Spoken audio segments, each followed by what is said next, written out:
ये बिहार के लोगों के मुंह पे कितना बड़ा चमाता है कि आप कह रहे हैं कि यहाँ से श्रमिक परिवारों को गुजरात जाने के लिए नई ट्रेन दी जाएगी।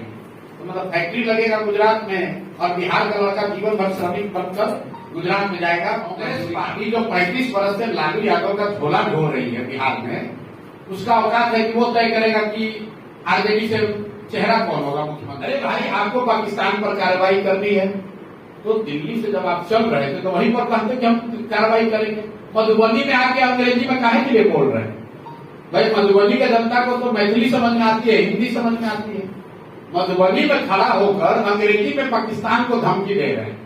अरे भाई, दिल्ली से भी बैठ जातीय जनगणना बिहार में 2 वर्ष पहले हो गई। समाज को बांटने लड़ाने की सारी कवायद कर ली गई, उसका कोई असर। बिहार में विधानसभा का चुनाव तो इस बात पर होगा कि बिहार में शिक्षा, स्वास्थ्य, रोजगार, भ्रष्टाचार पर क्या होगा। इस पर नहीं होगा कि कश्मीर में पहलगांव में कौन आतंकवादी हमला किया कि नहीं। इस बीच में जातीय गणना का एक बम फोड़ा गया और उसमें देखिए, आप लोग ये बम फोड़ना, मास्टर स्ट्रोक, पत्रकार लोग क्योंकि आप लोग 24 घंटा न्यूज चलाते हैं तो आपको भी हर चीज में बम फोड़ा हुआ दिखता है, मास्टर स्ट्रोक दिखता है। मेरे भाई, जातीय जनगणना बिहार में 2 वर्ष पहले हो गई। समाज को बांटने लड़ाने की सारी कवायद कर ली गई, उसका कोई असर नहीं हुआ। रह गई बात पहलगांव की, आप लोग भी देखिए, आप लोग कहते हैं कि कोई आपको प्रभावित कर रहा है। केंद्र में सरकार है, राज्य सरकार है और नीचे पंचायती स्तर पर सरकार है। संवैधानिक व्यवस्था है। कुछ विषय हैं जो केंद्र की सरकार को देखना है, विदेश नीति, देश की सुरक्षा, ये ऐसे विषय हैं जो केंद्र सरकार का विषय है। उस पर मुखिया जी को कुछ नहीं करना है, ग्राम सभा को कुछ नहीं करना है, उसके लिए संसद है।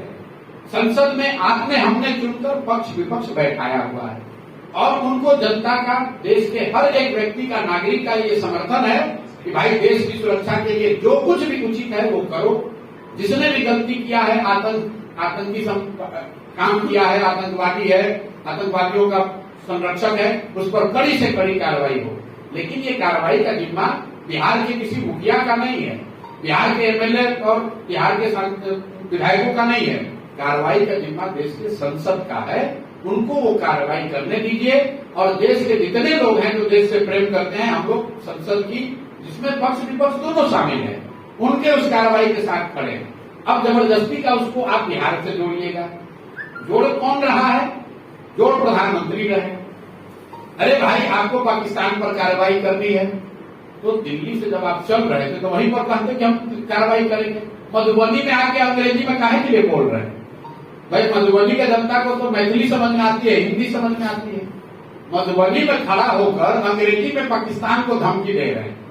अरे भाई, दिल्ली से भी बैठ के दे सकते थे। तो ये तो आपको, हमको, बिहार की जनता को समझ में आ रहा है। मधुबनी की जनता तो ये जानना चाह रही थी कि मधुबनी में कब फैक्ट्री लगाइएगा, कि बिहार के बच्चों का पलायन कब रुकेगा, हम लोग के बच्चों के लिए पढ़ाई कब होगा। और पत्रकार भी जो है वो सब अब पहलगाम की ही बात कर रहे हैं। अब आप लोग भूल गए कि भैया बिहार से पलायन होता है, आप लोग भूल गए कि यहाँ भ्रष्टाचार है। अब फिर कहिएगा भैया माहौल बन गया है। अरे आप भी तो गलती कर रहे हैं। पहलगाम देश का मुद्दा है, उसके लिए संसद है, सेना है, वो लोग कार्रवाई कर रहे हैं, करेंगे। जो भी कार्रवाई करेंगे पूरा देश खड़ा होगा, बिहार के लोग भी उसके साथ खड़े होंगे। लेकिन उससे बिहार की शिक्षा व्यवस्था का क्या लेना देना?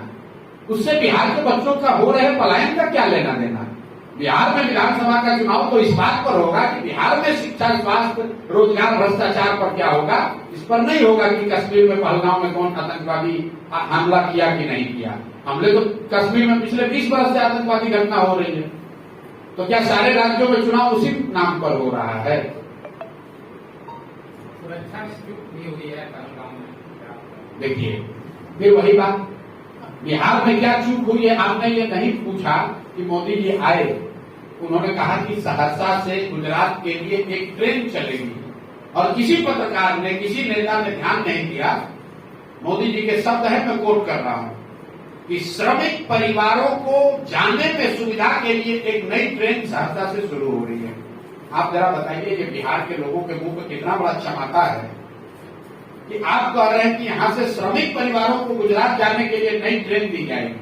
तो मतलब फैक्ट्री लगेगा गुजरात में और बिहार का लड़का जीवन भर श्रमिक बनकर गुजरात में जाएगा मजदूरी करने। अंग्रेज जब इस देश में थे उस समय भी तो ट्रेन रेलवे लाइन बनाई गई थी, उस समय भी तो पानी के जहाज से लोग इंग्लैंड जाते थे। किस लिए जाते थे? यही मजदूरी करने जाते थे। यहां से सामान कच्चा माल जाता था इंग्लैंड, उसी के लिए तो गांधी जी ने आंदोलन शुरू किया था। यहां से मजदूर जाते थे।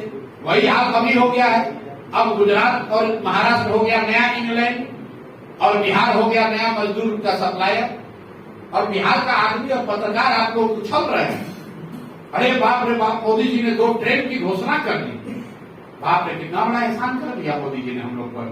ट्रेन दिया जिस पर कि आपके हमारे बच्चे मजदूर बनकर जाएंगे गुजरात। तो जब आपके हमारे अकल पर पत्थर पड़ा हुआ है तो हम लोग का बच्चा नहीं भोगेगा, बिहार पिछड़ा नहीं रहेगा तो कौन पिछड़ा रहेगा?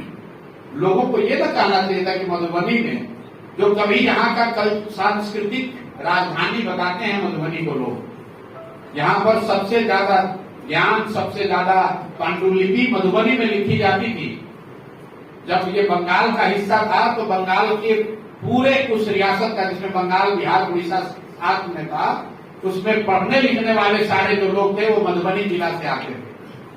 मधुबनी में उसकी चर्चा नहीं कर रहे। मधुबनी से और सहरसा से अब श्रमिक ट्रेन खुल रहा है और बिहार का नेता, बिहार का समाज इस पर ऑब्जेक्ट करने के बजाय ये कह रहा है कि बहुत अच्छा मोदी जी को नया ट्रेन शुरू की है। आज महागठबंधन का बैठक हुआ है पटना में, लेकिन आज भी तेजस्वी के सीएम वाले देश पे चर्चा नहीं हुआ। देखिए आपको कांग्रेस मानने को तैयार नहीं है। कौन नहीं मानने को तैयार है? कांग्रेस के नेता कह रहे हैं कांग्रेस की कब से इतनी औकात हो गई? कांग्रेस पार्टी जो 35 वर्ष से लालू यादव का झोला ढो रही है बिहार में, उसका औकात है कि वो तय करेगा कि आरजेडी से चेहरा कौन होगा मुख्यमंत्री का। आप लोग अपना समय भी जाया करते हैं भाई। जब तक राजद गठबंधन है उसमें उसका चेहरा लालू यादव या उनके परिवार का ही कोई होगा, ये प्रश्न मतलब बिल्कुल जैसे सूरज पूरब में उगता है उस तरह से सत्य है। आप लोग भी जबरदस्ती का कौन होगा सीएम चेहरा? अरे भाई लालू जी के परिवार का ही कोई होगा। लालू जी ने कहा तेजस्वी यादव होंगे तो तेजस्वी यादव होंगे। लालू यादव अगर अपने घर के बनिहार को कहेंगे कि ये होगा तो कांग्रेस उसको भी मानेगी। कांग्रेस की क्या औकात है? 35 वर्ष से इस राज्य को बर्बाद करने वाले राजद का झोला ढोने वाला पार्टी कांग्रेस तय करेगी कि राजद का उम्मीदवार कौन होगा। आप लोग भी 4 दिन कन्हैया कुमार घूमे तो आप लोग कहे भाई बड़ा कांग्रेस सक्रिय हो गई। अरे भाई ये सारी सक्रियता और बैठकों में बैठना सिर्फ इसलिए है कि कहीं लालू जी खिसिया के 30-40 को सीट न दे दें। 70 सीट मांग रहे हैं, लालू जी 30-40 देना चाहते हैं तो हाथ पांव मार रहे हैं दूसरा 2-4 सीट बीच में जो ही मिल जाए। कांग्रेस की ताकत है कि लालू यादव को बताएंगे कि कौन उनका पार्टी का चेहरा होगा। ये कभी संभव है? अब आप लोग भी पत्रकार हैं, सवाल पूछना है तो कुछ पूछे जा रहे हैं। कभी चेहरा कौन होगा हम आपको बताते हैं। महागठबंधन का चेहरा तेजस्वी यादव है, न हो तो आप कहिएगा हमें पूरा अपना अभियान वापस ले लेंगे। कांग्रेस में अगर दम है तो तेजस्वी के यादव के अलावा किसी को बना के दिखा। हम तो रोज कह रहे हैं कि भाई लालू जी को आप लोग कहिए कि तेजस्वी यादव को छोड़कर, अपने परिवार को छोड़कर किसी यादव परिवार के लड़के को नेता बता दे, हम जन स्वराज उनका समर्थन करने को तैयार है। अरे ये लोग अपना और अपना परिवार के आगे जो जीवन में कभी कुछ किया नहीं, और आप लोग कह रहे कांग्रेस के कह रहे। कांग्रेस का क्या औकात है? कांग्रेस को लालू जी के लोग बैठने के लिए जगह दे रहे हैं, यही बहुत बड़ी बात है। केंद्रीय मंत्री चिराग पासवान बोल रहे हैं कि जाति की जनगणना हो लेकिन वो उसके आंकड़े सार्वजनिक नहीं हो, ये क्या है?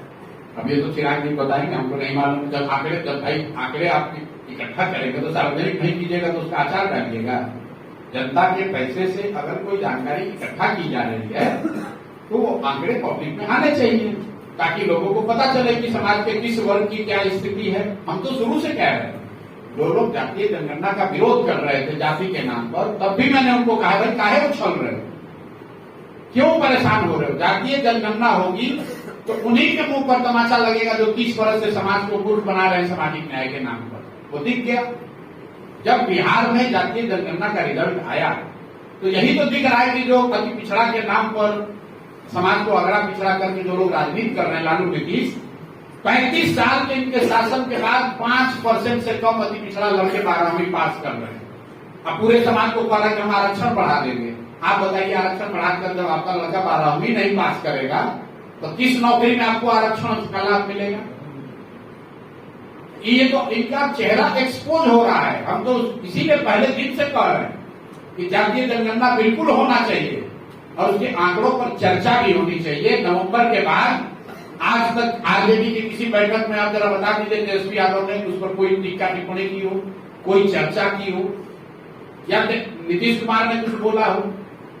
ये भाजपाई अभी कर रहे हैं जातीय जनगणना, जरा इनसे पूछे भाई तुम लोग क्या कर रहे थे 2 वर्ष पहले? जातीय जनगणना जो बिहार में हो गया उस पर तुमने क्या कार्रवाई की? उसके आधार पर केंद्र सरकार ने बिहार के पीछे छूट गए वर्गों के लिए क्या किया? अब फिर वोट लेने के लिए नया कहानी कह रहा है। महाविद्वान अभी राहुल गांधी जातीय जनगणना का झंडा लेकर घूम रहे हैं।